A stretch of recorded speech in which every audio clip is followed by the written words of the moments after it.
রমজান শুরুর একদিন বাকি থাকলেও এখনও বাজারে সয়াবিন তেলের সরবরাহ স্বাভাবিক হয়নি। অন্যদিকে রমজানের আগে বেড়েছে মাছ, মাংস থেকে শুরু করে লেবুর দাম। তবে স্থিতিশীল রয়েছে ছোলা, চিনি, খেজুর সহ সবজির দাম। বিক্রেতারা বলছেন এবারে রমজানে নিত্যপণ্যের বাজার স্থিতিশীল থাকবে আর বাজার মনিটরিং জোরদার করার তাগিদ ভোক্তাদের। আরাফাত ইসলামের রিপোর্ট।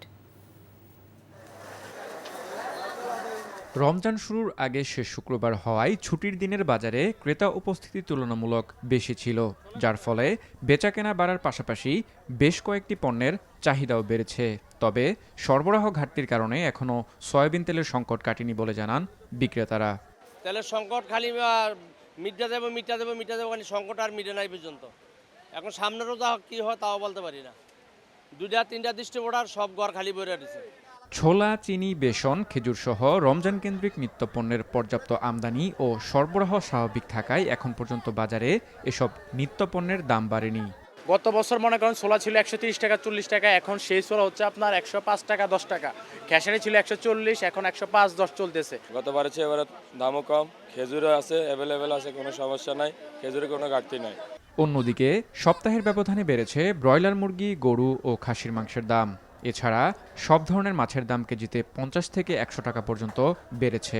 ব্রয়লার মুরগি গত সপ্তাহে বেচি 190, আজকে বেচতেছি 200 টাকা কেজি, 10 টাকা কেজি বাইশে।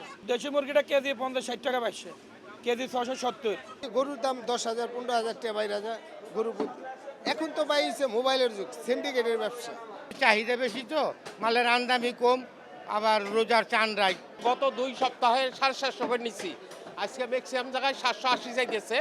ক্রেতারা বলছেন ব্যবসায়ীদের অতি মুনাফার প্রবৃত্তি থেকে বেরিয়ে আসার পাশাপাশি বাজার নিয়ন্ত্রণে প্রয়োজন সরকারের কঠোর নজরদারি।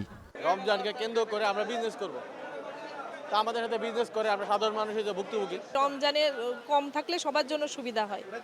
আমাদের দেশে তো একটু দাম বেড়ে যায়, কিন্তু এটা ঠিক না। প্রায় সব ধরনের সবজির দাম স্থিতিশীল থাকলেও লেবুর দাম বেড়েছে। প্রতি হালি লেবু 60 থেকে 80 টাকা পর্যন্ত বিক্রি হচ্ছে।